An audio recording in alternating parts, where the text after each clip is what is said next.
Halo pemirsa, apa kabar portofolio Anda di sepanjang perdagangan hari ini? Di penutupan sesi kedua, indeks harga saham gabungan mengalami penguatan yang cukup signifikan di atas 2% dan akhirnya sudah sekian lama indeks harga saham gabungan kembali menyentuh ke level 6.800-an. Perbankan big cap yang sebelumnya sudah tertekan cukup dalam hari ini mengalami penguatan yang cukup signifikan. Dan yang menarik adalah penguatan saham-saham di sektor perbankan di tengah potensi kenaikan suku bunga baik dari domestik maupun dari sisi global. Dan bagaimana review di sepanjang perdagangan hari ini, proyeksi untuk perdagangan jangka pendek, jangka menengah, ataupun untuk jangka panjang? Kembali bersama saya David San Oval dan inilah IDX Execution Closing selengkapnya untuk Anda. Dari beberapa sentimen yang berkembang di sepanjang perdagangan hari ini dan berikut kami akan sampaikan bagaimana posisi penutupan indeks harga saham gabungan di sesi kedua di perdagangan hari ini pemirsa.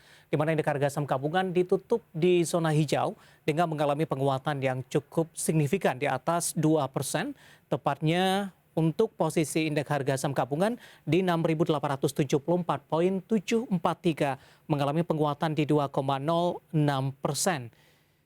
Setelah beberapa pekan terakhir pemirsa, cukup lama indeks harga saham gabungan belum pernah menyentuh kembali ke level 6.800-an.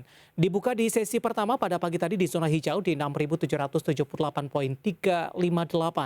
Indeks harga saham gabungan sempat menyentuh ke level terendahnya dan ini merupakan level pembukaan di pagi tadi di 6.778,358 dan artinya indeks harga saham gabungan di sepanjang perdagangan hari ini cenderung mengalami penguatan.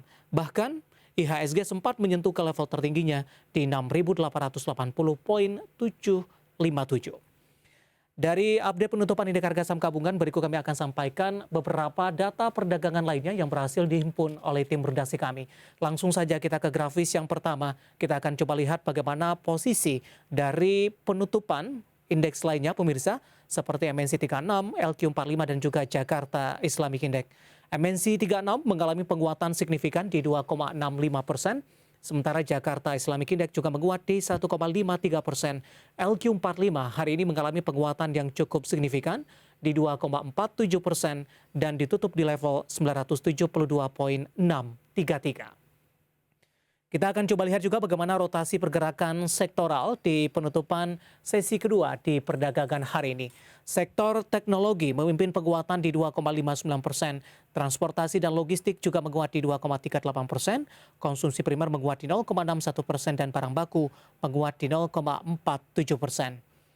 Sementara saham-saham yang mengalami penguatan signifikan pemirsa, perbankan big cap dikontribusi oleh BBRI ditutup menguat di 4.290, BBCA juga menguat di 7.350, GoTo kontribusi dari teknologi menguat di level 308.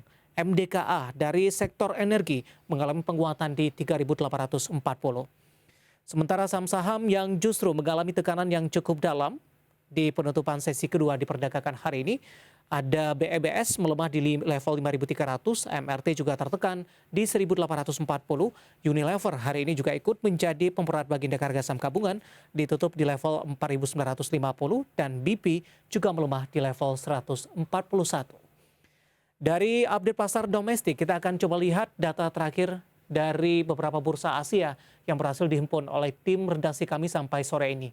Di mana Nikkei mengalami penguatan pemirsa di 2,67%, STI juga menguat di 1,42%, Kospi menguat di 0,67% dan Hang Seng juga menguat cukup signifikan di 1,38% di level 20.946,17.